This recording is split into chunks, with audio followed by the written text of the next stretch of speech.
Hello bankers. तो कैसे हैं आप लोग? I hope you are doing well. तो अगर आप जेईई एग्जाम की प्रिपरेशन कर रहे हो तो ये जो वीडियो है आपके लिए काफ़ी ज़्यादा इंपॉर्टेंट रहने वाली है, क्योंकि इस वीडियो के अंदर हम लोग जेईई के एक इंपॉर्टेंट पेपर एएफएम के बारे में पढ़ने वाले हैं। इस लेक्चर के अंदर हम लोग एएफएम के एक इंपॉर्टेंट टॉपिक अकाउंटिंग के बारे में पढ़ेंगे और उससे रिलेटेड कुछ इंपॉर्टेंट कॉन्सेप्ट और वन लाइनर्स को डिटेल में डिस्कस करेंगे। तो आज का जो सेशन है वो काफ़ी ज़्यादा इंपॉर्टेंट रहने वाला है, तो इस सेशन को आपको शुरू से लेकर एंड तक ज़रूर देखना है और अपने फ्रेंड्स एंड क्लिक्स के साथ भी ज़रूर शेयर करना है ताकि वो भी इस सेशन का बेनिफिट ले सके। अब फटाफट से बिना किसी देरी के सेशन को स्टार्ट करते हैं। तो फर्स्ट क्वेश्चन देखो, the process of accounting begins with the dash of the financial transaction. तो अकाउंटिंग की जो प्रोसेस है वो स्टार्ट कैसे होती है, उसका पहला स्टेप क्या होता है? फटाफट से इसका आंसर बताइए। तो इसका जो आंसर है वो है रिकॉर्डिंग। तो अकाउंटिंग का जो फर्स्ट स्टेप होता है वो होता है रिकॉर्डिंग। जैसे कि आपको पता है कि जो अकाउंटिंग है वो कोई सिंगल एक्टिविटी नहीं है, बल्कि पूरी की पूरी प्रोसेस है जिसके अंदर हमें मल्टीपल स्टेप्स जो है वो परफॉर्म करने पड़ते हैं। तो पहला जो स्टेप है वो है रिकॉर्डिंग। इस स्टेप के अंदर हमारे बिजनेस के अंदर जितनी भी फाइनेंशियल ट्रांजेक्शन्स अगर होती है उसको हम सिस्टमैटिक मैनर में रिकॉर्ड करते हैं। कहाँ पे रिकॉर्ड करते हैं? तो जर्नल के अंदर। ठीक है, तो जितने भी फाइनेंशियल ट्रांजेक्शन है उसको पहली बार जर्नल में जो है वो रिकॉर्ड करके रखा जाता है। जैसे कि सेल्स हुई है तो उसे यहाँ पर रिकॉर्ड कर दिया, परचेज हुई है तो उसे यहाँ पर रिकॉर्ड कर दिया, वेजेस पे की गई है तो उसे यहाँ पर रिकॉर्ड जो है वो कर दिया। ठीक है, जब भी आप ट्रांजेक्शन्स को रिकॉर्ड कर रहे होते हो तो आपको दो बातों का ध्यान रखना होता है, बी प्लस एम, जहां पर बी का मतलब है बिजनेस और एम का मतलब है मॉनेटरी टर्म्स। तो हम सिर्फ उन्हीं ट्रांजैक्शन को अपनी बुक्स ऑफ अकाउंट के अंदर रिकॉर्ड करते हैं जो कि हमारे बिजनेस के साथ रिलेटेड होते हैं और जिनके हम मॉनेटरी टर्म्स में वैल्यू जो है वो कैलकुलेट कर सकते हैं। जैसे कि एग्जांपल के मान के चलिए वेजेस आपने पे की 50,000 रुपये। ठीक है, तो ये जो ट्रांजैक्शन है वो हमारे बिजनेस के साथ रिलेटेड है, साथ के साथ हम इसकी मॉनेटरी टर्म्स में वैल्यू भी निकाल सकते हैं जो कि है 50,000 रुपये। तो इस ट्रांजैक्शन को हम अपनी बुक्स ऑफ अकाउंट में रिकॉर्ड करेंगे और अगर कोई ट्रांजैक्शन इनमें से एक भी कंडीशन को फुलफिल नहीं करती है तो उसे हम रिकॉर्ड नहीं करेंगे। ठीक है, तो ये था हमारा यहाँ पर पहला स्टेप। नेक्स्ट क्वेश्चन की बात करते हैं। After the recording transactions are classified into appropriate dash. ठीक है, तो देखो हमारा जो नेक्स्ट स्टेप होता है रिकॉर्डिंग के बाद, जो नेक्स्ट स्टेप होता है वो होता है क्लासिफिकेशन।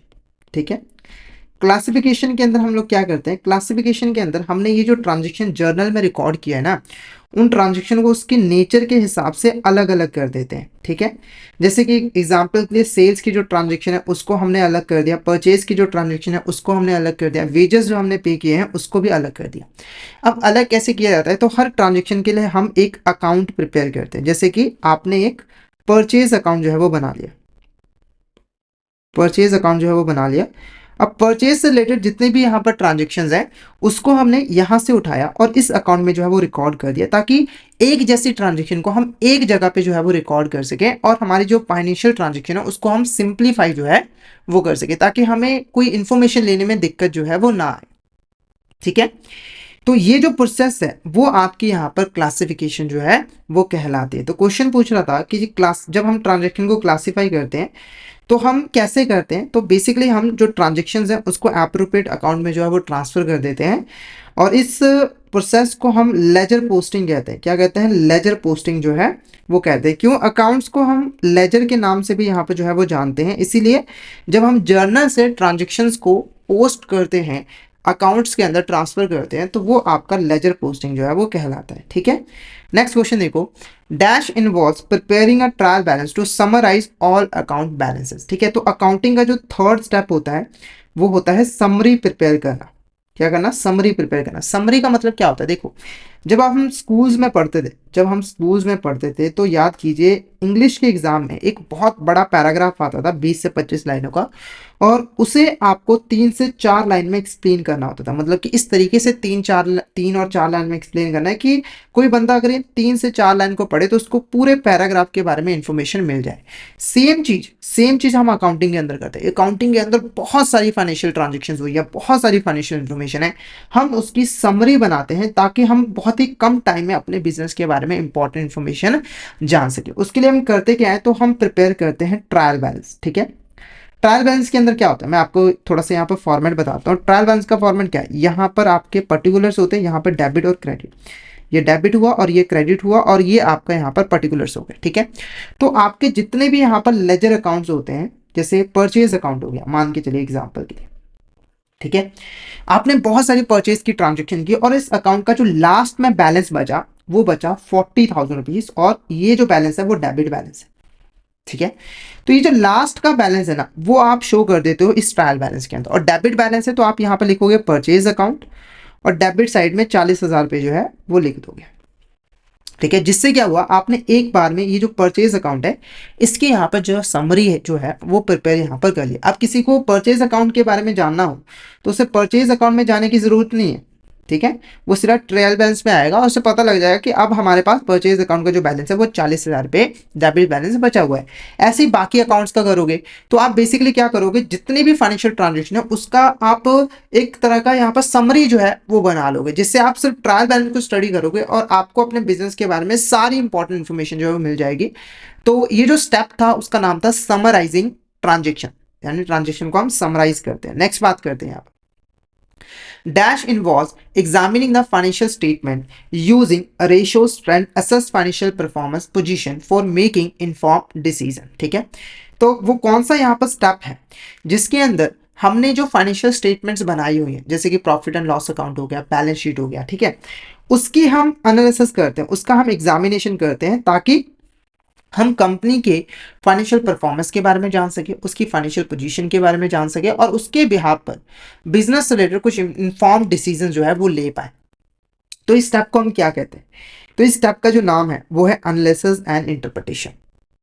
जैसे आपने ट्रायल बैलेंस बनाया, ठीक है, आपने यहाँ पर ट्रायल बैलेंस बनाया, ट्रायल बैलेंस बनाने के बाद आपने क्या किया, उससे प्रॉफिट एंड लॉस अकाउंट, ठीक है, और बैलेंस शीट बनाया, ठीक है, फिर हमने इनका स्टडी किया, ठीक है, बहुत सारे रेशियोज कैलकुलेट किए और उससे कंपनी की फाइनेंशियल पोजीशन के बारे में जाना, फाइनेंशियल परफॉर्मेंस के बारे में जाना। ठीक है, जैसे आपने बैलेंस शीट के डाटा से करंट रेशियो यहाँ पर कैलकुलेट की, जिससे हमें लिक्विडिटी के बारे में पता लगे कि कंपनी की लिक्विडिटी सिचुएशन यहाँ पर कैसी है। तो ये जो स्टेप है वो आपका एनालिसिस एंड इंटरप्रिटेशन के अंदर जो है वो आ जाता है।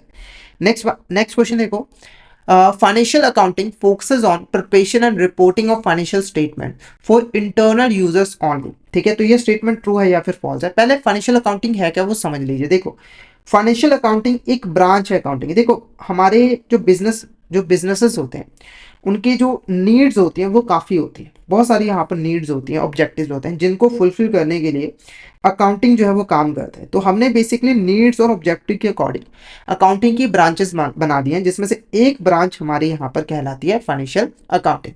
जैसे आप बैंकों के केस में देखिए कि एक बैंक है, अब वो मल्टीपल एरियाज में अपने सर्विसेज प्रोवाइड करना चाहती है, तो वो बेसिकली अपनी ब्रांचेस क्या करती है, ओपन जो है वो कर देती है, अपने जो ब्रांचेस है वो यहाँ पर ओपन जो है वो कर देती है और उसके थ्रू सर्विसेज जो है वो प्रोवाइड करती है। ओके, तो सेम चीज यहाँ पर हम अकाउंटिंग के ब्रांचेस में करते हैं। तो फाइनेंशियल जो अकाउंटिंग है वो बेसिकली क्या करती है, बिजनेसेस के जितने भी फाइनेंशियल इंफॉर्मेशन होती है, जो भी फाइनेंशियल इंफॉर्मेशन होती है, फाइनेंशियल ट्रांजेक्शन होती है, उसको सिस्टमेटिक मैनर में रिकॉर्ड करती है ताकि उससे हम कंपनी की जो फाइनेंशियल स्टेटमेंट्स हैं, जैसे कि profit and loss account, balance sheet जो है वो प्रिपेयर कर पाए। ठीक है, और उससे कंपनी के बारे में इंपॉर्टेंट इंफॉर्मेशन जो है वो ली जा सके। ठीक है, अब ये जो स्टेटमेंट है वो फॉल्स है। क्यों फॉल्स है, देखो, जो फाइनेंशियल अकाउंटिंग है वो सिर्फ इंटरनल यूजर्स के लिए नहीं होती है, बल्कि internal as well as external users सभी के लिए जरूरी होती है। खास करके जो फाइनेंशियल अकाउंटिंग है वो एक्सटर्नल यूजर्स के लिए ही की जाती है, जैसे कि इन्वेस्टर्स हो गए, गवर्नमेंट्स हो गए। ठीक है, क्योंकि उन्हें कंपनी के बारे में जानना है कि कंपनी कैसी है, उसको इन्वेस्ट करना चाहिए या फिर नहीं करना चाहिए, इसीलिए ये जो स्टेटमेंट्स हैं वो गलत है। ठीक है, उसके बाद नेक्स्ट हम बात करते हैं नेक्स्ट क्वेश्चन की, management accounting provides internal accounting information for management decision making, budgeting and performance evaluation. तो ये स्टेटमेंट ट्रू है या फिर फॉल्स है। देखो, मैनेजमेंट अकाउंटिंग क्या होती है, मैनेजमेंट अकाउंटिंग, देखो मैनेजमेंट अकाउंटिंग जो है वो बेसिकली की जाती है इंटरनल यूज के लिए। मैनेजमेंट अकाउंटिंग के अंदर हम मैनेजमेंट को इंपॉर्टेंट अकाउंटिंग इंफॉर्मेशन और बिजनेस से रिलेटेड इंफॉर्मेशन जो है वो प्रोवाइड करते हैं। अब ये इंफॉर्मेशन फाइनेंशियल भी हो सकती है, नॉन फाइनेंशियल भी हो सकती है, ताकि बिजनेस उसके बेस पर इंपॉर्टेंट डिसीजन, जो मैनेजमेंट है उसके बेस पर इंपॉर्टेंट डिसीजन ले पाए, बजटिंग कर पाए और परफॉर्मेंस इवैल्यूएशन कर पाए। तो ये जो स्टेटमेंट है वो बिल्कुल यहाँ पर करेक्ट है, ये यहाँ पर बिल्कुल जो है वो करेक्ट है। तो करेक्ट आंसर क्या होगा, ट्रू। ये जो स्टेटमेंट है वो हमारी यहाँ पर बिल्कुल जो है वो ट्रू है। नेक्स्ट क्वेश्चन की बात करते हैं यहाँ पर, tax accounting involve the application of tax laws and regulation to determine the taxable income, true और फॉल्स। देखो, टैक्स अकाउंट, ये स्टेटमेंट क्या करिए, टैक्स अकाउंटिंग के अंदर हम लोग टैक्स लॉज और रेगुलेशंस को यूज करते हैं ताकि हम अपनी टैक्सेबल इनकम को जो है वो जान पाए। तो ये स्टेटमेंट ट्रू है या फिर फॉल्स? फटाफट से बताइए, ये स्टेटमेंट ट्रू है या फिर फॉल्स? तो इसका जो करेक्ट आंसर रहेगा वो रहेगा ट्रू। ये स्टेटमेंट बिल्कुल ट्रू है। देखो, टैक्स अकाउंटिंग किस लिए की जाती है? देखो, कोई भी कंपनी है, कोई भी यहाँ पर कंपनी है, वो इनकम कमाती है और इनकम के ऊपर उसे पे करना पड़ता है इनकम टैक्स। क्या पे करना पड़ा? इनकम टैक्स, या फिर आप कॉर्पोरेट टैक्स भी यहाँ पर कह सकते हो। ठीक है, सेम ही मीनिंग है उसका। तो अब देखो, कितना इनकम टैक्स पे करना है उसके लिए जानना पड़ेगा ना कि टैक्सेबल इनकम कितनी है, मतलब किस इनकम पे टैक्स कितना यहाँ पर लगाया गया है। तो उसके लिए हमें टैक्स के जो रूल्स एंड रेगुलेशंस हैं, जैसे इनकम टैक्स एक्ट 1961 हो गया, तो उसके रूल्स एंड रेगुलेशंस को हमें फॉलो करके अकाउंटिंग करनी पड़ेगी ताकि हम टैक्सेबल इनकम के बारे में जो है वो जान पाए। ठीक है, तो ये जो चीज़ है वो हम टैक्स अकाउंटिंग के अंदर जो है वो करते हैं। ठीक है, तो टैक्स अकाउंटिंग के अंदर हम क्या करते हैं? टैक्स लॉस और रेगुलेशंस का यूज करते हैं ताकि हम अपनी जो टैक्सेबल इनकम है उसको जो है वो डिटरमाइन कर पाए। तो ये स्टेटमेंट यहाँ पर बिल्कुल जो है वो करेक्ट है। नेक्स्ट क्वेश्चन की बात करते हैं। Social accounting focuses on measuring and communicating the organisation financial performance and position. ये स्टेटमेंट ट्रू है या फिर फॉल्स? ये आपने चैट बॉक्स में बताना है कि जो सोशल अकाउंटिंग है उसका जो मेन पर्पस है वो यही है कि ऑर्गेनाइजेशन की जो फाइनेंशियल परफॉर्मेंस या पोजीशन है उसको मेजर किया जा सके और उसको कम्युनिकेट किया जा सके। फटाफट से बताइए, ये स्टेटमेंट ट्रू है या फिर फॉल्स? ये स्टेटमेंट ट्रू है या फिर फॉल्स? तो इसका जो करेक्ट आंसर रहेगा वो रहेगा फॉल्स। ये स्टेटमेंट क्या है? फॉल्स है। क्यों है ये स्टेटमेंट फॉल्स? देखो, सोशल अकाउंटिंग का जो फोकस है वो ये देखना होता है कि जो कंपनी है, जो यहाँ पर कंपनी है, वो सोसाइटी के लिए क्या कर रही है, एनवायरनमेंट के लिए क्या कर रही है। तो बेसिकली यहाँ पर जो सोशल अकाउंटिंग है वो मेजर करती है कि एक कंपनी ने एक फाइनेंशियल ईयर के अंदर सोसाइटी के लिए, एनवायरनमेंट के लिए क्या कंट्रीब्यूट किया है। ठीक है, कितना सोसाइटी और एनवायरनमेंट के बेनिफिट के लिए काम किया है। ठीक है, कितनी यहाँ पर उसने कॉस्ट इनकर की है, वो सारी चीज़ों को मेजर करना जो है वो काम होता है सोशल अकाउंटिंग का। ठीक है, और ये जो काम होता है ऑर्गेनाइजेशन की फाइनेंशियल परफॉर्मेंस और पोजीशन को जानना, इसको इसका ये पर्पस होता है फाइनेंशियल अकाउंटिंग का, ना कि सोशल अकाउंटिंग का। ठीक है, नेक्स्ट बात करते हैं। Cost accounting helps in determining the product cost, evaluating cost efficiency and supporting management decision. True or false? ठीक है, तो क्या कह रहा है कि जो कॉस्ट अकाउंटिंग है वो बेसिकली यहाँ पर प्रोडक्ट की कॉस्ट को डिटरमाइन करने के लिए, साथ के साथ कॉस्ट एफिशिएंसी कितनी है उसको इवेल्युएट करने के लिए और मैनेजमेंट को सपोर्ट करने के लिए कि वो डिसीजन मेकिंग कर सके, हेल्प करती है। तो क्या ये स्टेटमेंट ट्रू है या फॉल्स? फटाफट से यहाँ पर इसका आंसर बताइए। इसका आंसर आपको क्या लग रहा है? ये स्टेटमेंट ट्रू है या फिर फॉल्स?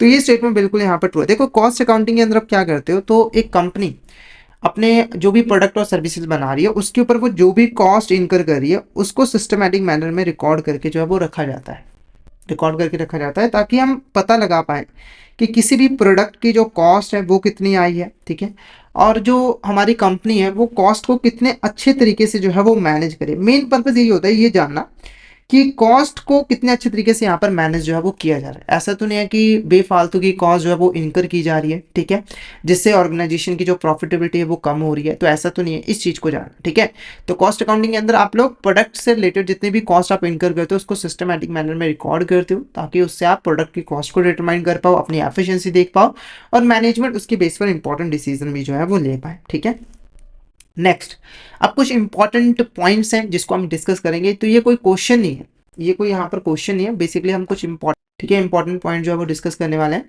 तो वो पॉइंट्स क्या क्या है? देखो, पहला पहला पॉइंट जो है वो बुक कीपिंग से रिलेटेड है। बुक कीपिंग क्या होती है इसको थोड़ा सा अगर हम डिस्कस कर लें तो बुक कीपिंग का सिंपल सा मतलब है कि जब हम एक कंपनी के अंदर जितनी भी फाइनेंशियल ट्रांजेक्शन्स होती हैं उसको आइडेंटिफाई करते हैं, मेजर करते हैं, रिकॉर्ड करते हैं और क्लासीफाई करते हैं, तो इस प्रोसेस को हम बुक कीपिंग कहते हैं। देखो, बुक कीपिंग क्या है? अकाउंटिंग का ही एक पार्ट है, आपको अकाउंटिंग से बाहर नहीं सोचना है। बुक कीपिंग हमारे अकाउंटिंग का ही एक पार्ट होता है। जब हम किसी ट्रांजेक्शन को रिकॉर्ड करते हैं, क्लासीफाई करते हैं, तो ये जो दो स्टेप हैं वो मिलकर बुक कीपिंग जो है वो बनाते हैं, क्योंकि इन दोनों स्टेप के अंदर आप बेसिकली बुक्स ऑफ अकाउंट को जो है वो प्रिपेयर करते हो। जैसे कि जर्नल हो गया, आप अकाउंट्स बना रहे हो। ठीक है, तो ये आपकी बुक कीपिंग के अंदर जो है वो आ जाती है। और अकाउंटिंग की जो प्रोसेस है वो तो काफ़ी वाइड है, मतलब उसमें तो ये सारी चीज़ें ऑलरेडी आ जाती हैं। जब हम बुक कीपिंग की बात करते हैं, जब हम यहाँ पर बुक कीपिंग की बात करते हैं तो बुक कीपिंग जो है वो दो तरीके से की जा सकती है। बुक कीपिंग जो है वो दो तरीके से यहाँ पर की जा सकती है। एक होता है सिंगल एंट्री सिस्टम और एक होता है आपका डबल एंट्री सिस्टम। तो पहले अगर हम यहाँ पर बात करें सिंगल एंट्री सिस्टम की, देखो सिंगल एंट्री सिस्टम बहुत ही सिंपल, इसके अकॉर्डिंग कोई भी ट्रांजेक्शन हो उसको हमें सिर्फ और सिर्फ एक बार और एक ही अकाउंट के अंदर जो है वो रिकॉर्ड करना है। जैसे आपने यहाँ पर मान के चलिए सैलरीज पे की, आपने यहाँ पर सैलरीज पे की 10,000 रुपये की, तो आप ना इस ट्रांजेक्शन को एक ही बार रिकॉर्ड करोगे। जैसे मान के चलिए आपने सिर्फ और सिर्फ इसको कैश अकाउंट में जो है वो रिकॉर्ड करके रख दिया बस, और कुछ नहीं आपने किया, तो ये आपका सिंगल एंट्री सिस्टम होता है। एक आपका डबल एंट्री सिस्टम भी होता है। डबल एंट्री सिस्टम क्या कहता है, ये थोड़ा सा इसका ऑपोजिट है। डबल एंट्री सिस्टम कहता है कि भाई कोई भी अकाउंटिंग ट्रांजेक्शन हो, कोई फाइनेंशियल ट्रांजेक्शन हो, उसके हमेशा दो एस्पेक्ट रहेंगे। दो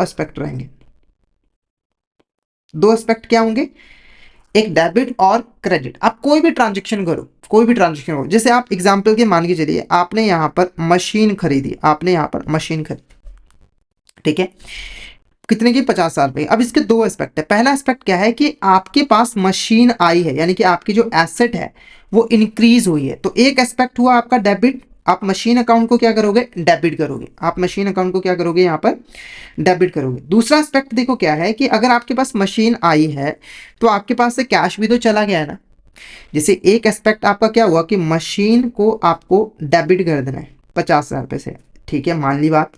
अब दूसरा एस्पेक्ट भी तो है ना कि आपको कैश भी तो पे करना पड़ा है, तो कैश अकाउंट क्या होगा, क्रेडिट होगा कैश, क्योंकि आपका एसेट यहाँ पे डिक्रीज हुआ 50,000 रुपए। डबल एंट्री सिस्टम कह रही है कि दो एस्पेक्ट हैं, तो आप हर ट्रांजेक्शन को मिनिमम दो अकाउंट में जो है वो रिकॉर्ड करोगे। एक अकाउंट को करोगे डेबिट और एक अकाउंट को करोगे क्रेडिट, ठीक है। तो ये हमारा यहाँ पर दो सिस्टम होते हैं बुक कीपिंग, और नॉर्मली जो कंपनीज होती हैं वो डबल एंट्री सिस्टम को जो है वो फॉलो करती है। किसको फॉलो करती है, यहाँ पर डबल एंट्री सिस्टम को फॉलो करती है, ठीक है। अब बात करेंगे अकाउंटिंग स्टैंडर्ड्स की। अकाउंटिंग स्टैंडर्ड्स क्या है, पहले ये थोड़ा सा अगर हम डिस्कस कर ले, अकाउंटिंग स्टैंडर्ड क्या है। कुछ यहाँ पर रूल्स हैं, प्रिंसिपल्स हैं, जिनको कंपनीज यहाँ पर फॉलो करती हैं अकाउंटिंग करते वक्त, यानी कि अपनी फाइनेंशियल स्टेटमेंट को प्रिपेयर करते वक्त और उसकी रिपोर्टिंग करते वक्त। और ये जो अकाउंटिंग स्टैंडर्ड है वो इंडिया के अंदर इशू करती है institute of chartered accountant of India. ये नाम याद रख लीजिए, इसके ऊपर क्वेश्चन आता ही आता है, ठीक है। साथ के साथ गाइडलाइंस भी यहाँ पर प्रोवाइड करती है। जो हमारी आईसीए है उसने यहाँ पर 1977 के अंदर अकाउंटिंग स्टैंडर्ड बोर्ड को बनाया था, जिसका काम था अकाउंटिंग स्टैंडर्ड्स को फॉर्मुलेट करना। यानी कि जो अकाउंटिंग स्टैंडर्ड बोर्ड है वो बेसिकली अकाउंटिंग स्टैंडर्ड्स को जो है वो बनाती है। बनाने के बाद ये अकाउंटिंग स्टैंडर्ड भेज देती है किसके पास, आईसीएआई के बाद, और वो देखती है कि अगर अकाउंटिंग स्टैंडर्ड ठीक है या फिर नहीं। और अगर अकाउंटिंग स्टैंडर्ड ठीक होता है तो उसे जो है इशू कर दिया जाता है आईसीए के द्वारा। अगर कोई मॉडिफिकेशन वगैरह करनी होती है तो मॉडिफिकेशन भी जो है वो कर दी जाती है। क्लियर है आपको यहाँ तक, एक बार मुझे चैट बॉक्स में बता दिया, और कोई डाउट हो तो चैट बॉक्स में मैसेज करके जो है वो पूछ सकते हो आप। नेक्स्ट क्वेश्चन हमारा देखो, accounting standard 1 is related to the dash of the accounting principle. तो हमारा जो अकाउंटिंग स्टैंडर्ड 1 है वो किसके साथ यहाँ पर रिलेटेड होता है, तो इसका जो आंसर है वो है डिस्क्लोजर ऑफ अकाउंटिंग प्रिंसिपल, ठीक है। अकाउंटिंग स्टैंडर्ड क्या कहता है कि जब भी कोई कंपनी अपनी फाइनेंशियल स्टेटमेंट्स को प्रिपेयर करेगी तो उन्होंने जो भी अकाउंटिंग प्रिंसिपल्स को फॉलो किया होगा, जो भी अकाउंटिंग मेथड्स को फॉलो किया होगा, उसे उन्हें फुली डिस्क्लोज जो है वो करना पड़ेगा अपनी फाइनेंशियल स्टेटमेंट्स के अंदर। जैसे एग्जाम्पल के मान के चले, अगर एक एबीसी कंपनी है, ठीक है, उसने डेप्रिसिएशन के लिए एसएलएम मेथड का यूज किया है, तो उसे अपने फाइनेंशियल स्टेटमेंट के अंदर डिस्क्लोज करना पड़ेगा कि डेप्रिसिएशन कैलकुलेट करने के लिए हमने एसएलएम मेथड का यूज जो है वो किया है। ऐसे ही जितने भी अकाउंटिंग प्रिंसिपल्स को कंपनी फॉलो करेगी उसको डिस्क्लोज करना जरूरी होगा, ताकि इन्वेस्टर वगैरह को पता लग सके कि बेसिकली किन अकाउंटिंग प्रिंसिपल्स को फॉलो करके ये फाइनेंशियल स्टेटमेंट प्रिपेयर किए गए हैं। उसके बाद देखो, accounting standard 9 deals with the recognition of. तो यहाँ पर जो अकाउंटिंग स्टैंडर्ड 9 है वो बेसिकली किसके साथ यहाँ पर डील करता है, तो इसका जो आंसर है वो है recognition of revenue is the correct answer. Recognition of revenue is the correct answer. Accounting standard 9 बताता है कि कोई भी कंपनी जो है कब किसी भी रेवेन्यू को रिकॉग्नाइज करेगी। रिकॉग्नाइज करने का मतलब है कि कंपनी मान लेगी कि उसने रेवेन्यू कमा लिया है और उसको अपने बुक्स ऑफ अकाउंट में जो है वो रिकॉर्ड कर लेगी। ओके, नेक्स्ट बात करते हैं accounting standard 19 focuses on the accounting treatment of, ठीक है। तो अकाउंटिंग स्टैंडर्ड 19 जो है वो किसके अकाउंटिंग ट्रीटमेंट के ऊपर जो है वो फोकस करता है, तो इसका जो आंसर है वो है ट्रीटमेंट ऑफ लीजेस, ठीक है।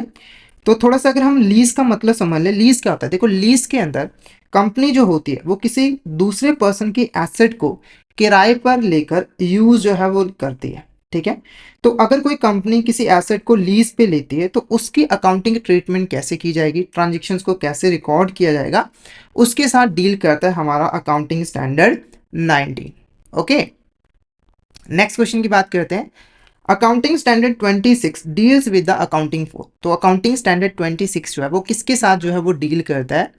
तो इसका जो हमारा आंसर रहेगा वो रहेगा intangible assets is a correct answer. Intangible assets क्या होती हैं? तो देखो, कंपनी के जितने भी एसेट्स होती हैं उसको हम ब्रॉडली टू कैटेगरीज में डिवाइड कर सकते हैं, ठीक है। एक होते हैं टेंजिबल एसेट्स और एक होते हैं आपके इनटेंजिबल एसेट्स।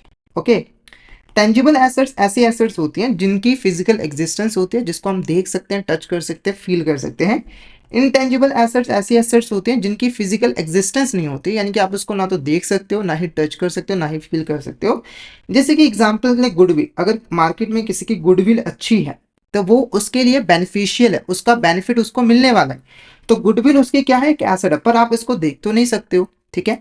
तो ये जो इनटेंजिबल एसेट्स हैं इनकी अकाउंटिंग यहाँ पर कैसे की जाएगी, ठीक है, किस वैल्यू पे रिकॉर्ड किए जाएंगे, वो हमें बताता है अकाउंटिंग स्टैंडर्ड 26। नेक्स्ट बात करते हैं अकाउंटिंग स्टैंडर्ड 2 प्रोवाइड गाइडेंस हो। जो अकाउंटिंग स्टैंडर्ड 2 है वो किसके रिगार्डिंग हमें यहाँ पर गाइडेंस जो है वो प्रोवाइड करता है? तो इसका जो आंसर है वो है वैल्यूएशन ऑफ इन्वेंट्रीज, ठीक है। तो जो इन्वेंट्रीज है यानी कि जो स्टॉक है उसकी वैल्यूएशन यहाँ पर कैसे की जाएगी, किस वैल्यू पे इसे जो है बुक्स ऑफ अकाउंट के अंदर रिकॉर्ड किया जाएगा, उसके बारे में बताता है हमारा अकाउंटिंग स्टैंडर्ड 2। क्लियर है आपको? नेक्स्ट बात करते हैं accounting standard 10 deals with the accounting treatment of. जो हमारा अकाउंटिंग स्टैंडर्ड 10 है वो किसके साथ यहाँ पर जो है वो डील करता है? तो इसका जो आंसर है वो है फिक्स एसेट्स एंड डेप्रिसिएशन, यानी कि हमारी जो फिक्स एसेट्स हैं उनकी ट्रीटमेंट कैसे की जाएगी, उसको यहाँ पर बुक्स ऑफ अकाउंट के अंदर कैसे जो है वो रिकॉर्ड किया जाएगा, साथ के साथ उनके ऊपर डेप्रिसिएशन जो है वो कैसे चार्ज किया जाएगा। जैसे एग्जाम्पल के लिए मशीनरी ले लो, मशीनरी आपकी एक फिक्स एसेट है, ठीक है। अब इसको आप कैसे बुक्स ऑफ अकाउंट के अंदर रिकॉर्ड करोगे, और जब समय के साथ आप मशीनरी को यूज करोगे तो डेप्रिसिएशन आप कैसे यहाँ पर चार्ज करोगे, इसके बारे में हमारा अकाउंटिंग स्टैंडर्ड 10 जो है वो हमें बताता है। उसके बाद आता है आपका अकाउंटिंग स्टैंडर्ड 21। तो अकाउंटिंग स्टैंडर्ड 21 जो है वो बेसिकली किसके प्रिपरेशन के रिगार्डिंग गाइडलाइंस जो है वो देता है, ठीक है। अकाउंटिंग स्टैंडर्ड 21 क्या बताता है, ठीक है। तो इसका जो आंसर रहेगा वो रहेगा कंसोलिडेटेड फाइनेंशियल स्टेटमेंट।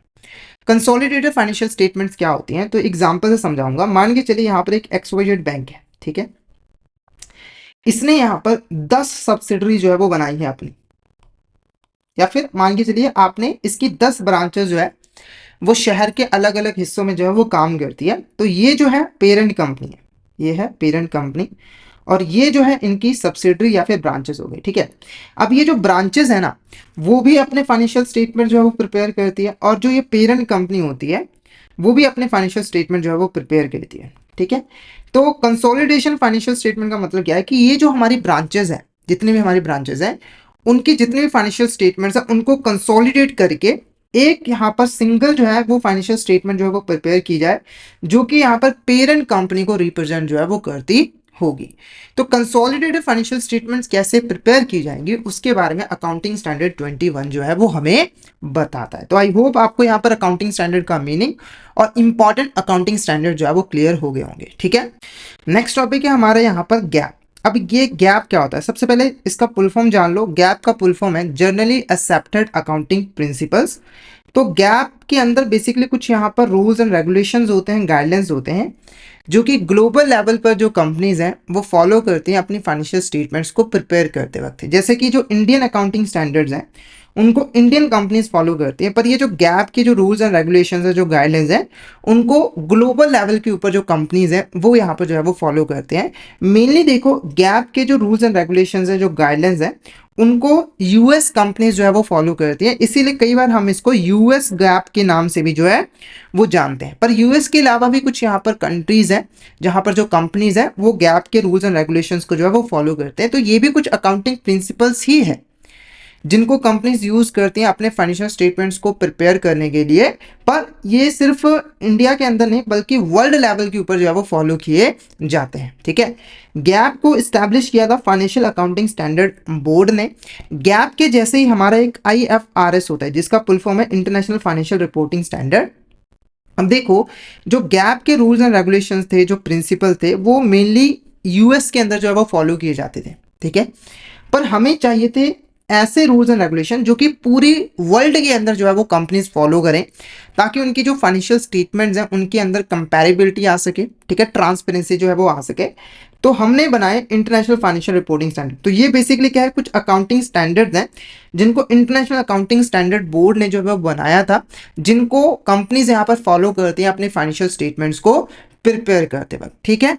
अब देखो, गैप और आईएफआरएस में डिफरेंस यहाँ पर क्या है, मेनली ये है कि जो गैप है उसके rules and regulations US company ज्यादातर फॉलो करती है, पर आईएफआरएस को मल्टीपल कंट्रीज, मतलब कि बहुत सारी कंपनीज जो है वो फॉलो करती है, ठीक है।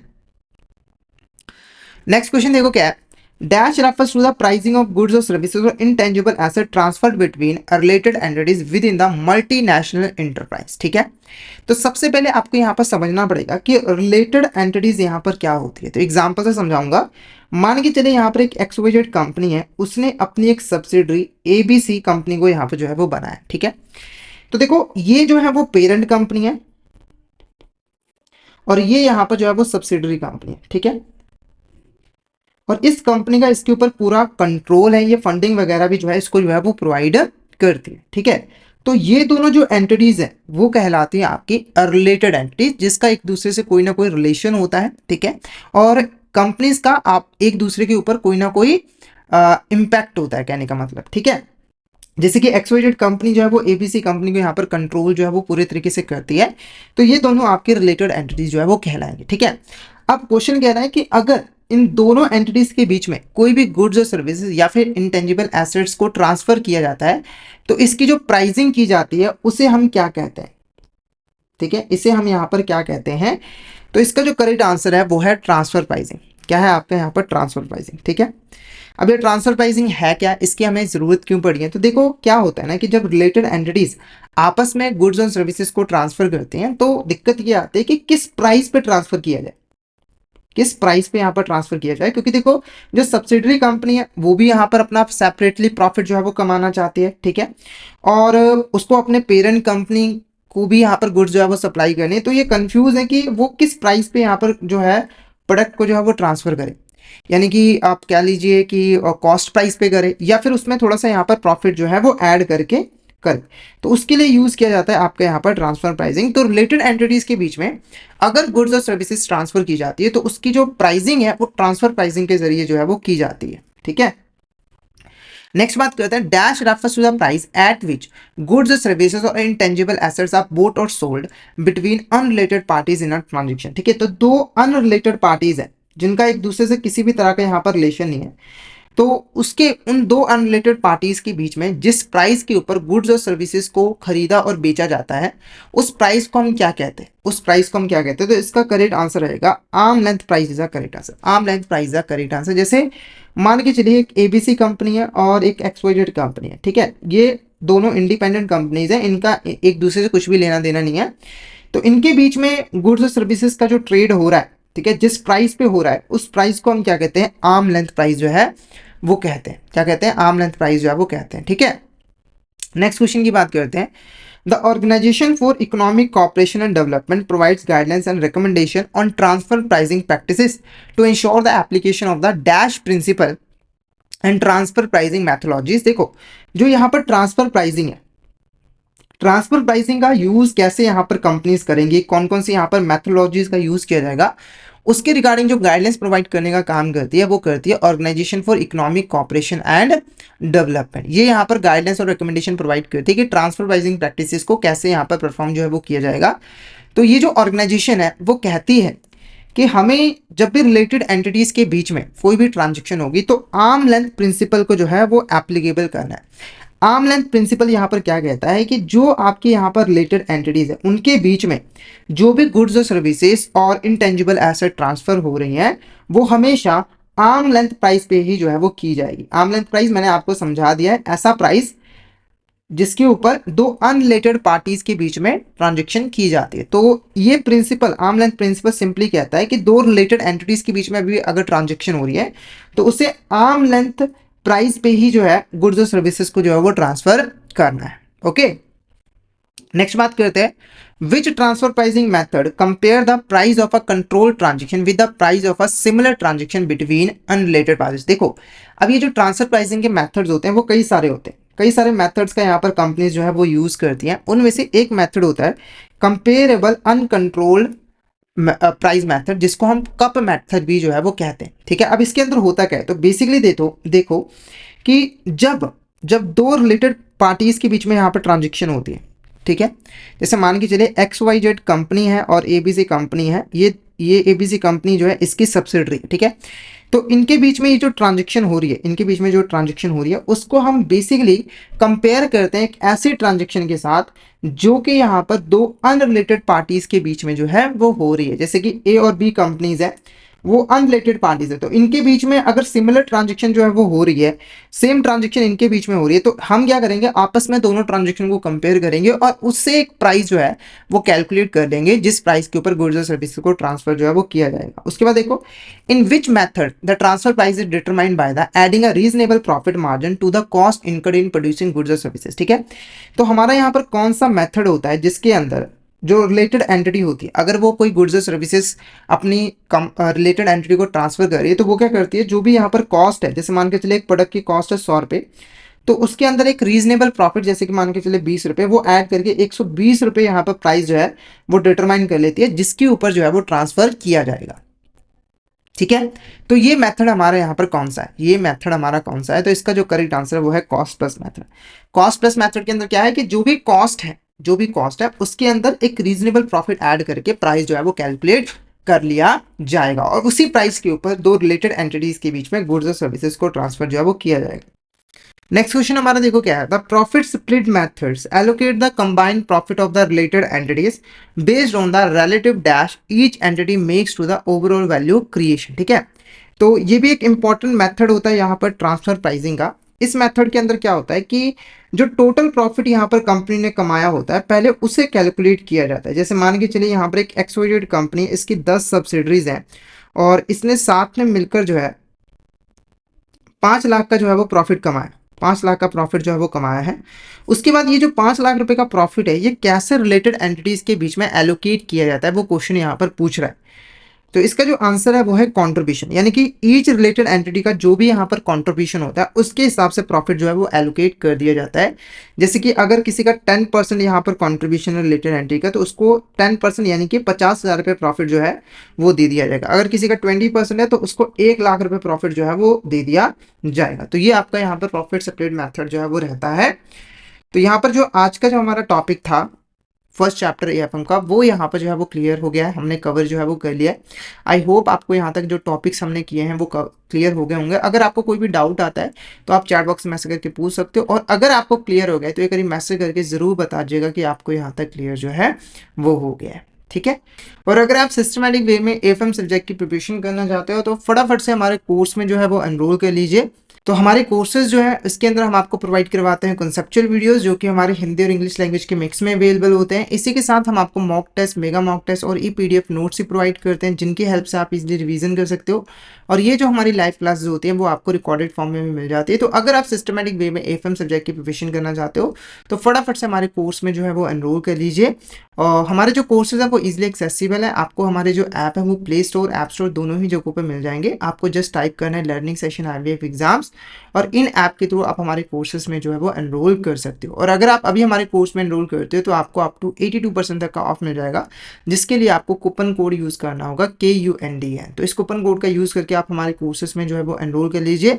और टेलीग्राम चैनल को भी जरूर ज्वाइन कर लीजिएगा, क्योंकि हम इसमें एग्जाम से रिलेटेड, क्लासेस रिलेटेड जितने भी इंपॉर्टेंट अपडेट्स हैं वो डालते रहते हैं। और अगर आपको भी किसी भी तरह की क्वेरी आती है तो आप इस चैनल पर हमें मैसेज कर सकते हो। तो फटाफट से हमारे टेलीग्राम चैनल को ज्वाइन कर लीजिए ताकि कोई इंपॉर्टेंट अपडेट आपसे मिस ना हो जाए। इसका लिंक आपको वीडियो के डिस्क्रिप्शन बॉक्स में मिल जाएगा। तो आज के लिए इतना ही। अगर सेशन अच्छा लगा तो सेशन को लाइक कर देना, हमारे चैनल को सब्सक्राइब कर देना और शेयर जरूर कर देना फ्रेंड्स के साथ, कलीग्स के साथ, ताकि वो भी इस सेशन का बेनिफिट जो है वो ले सके। तो आज के लिए इतना ही, मिलते हैं नेक्स्ट क्लास में। Thank you so much everyone.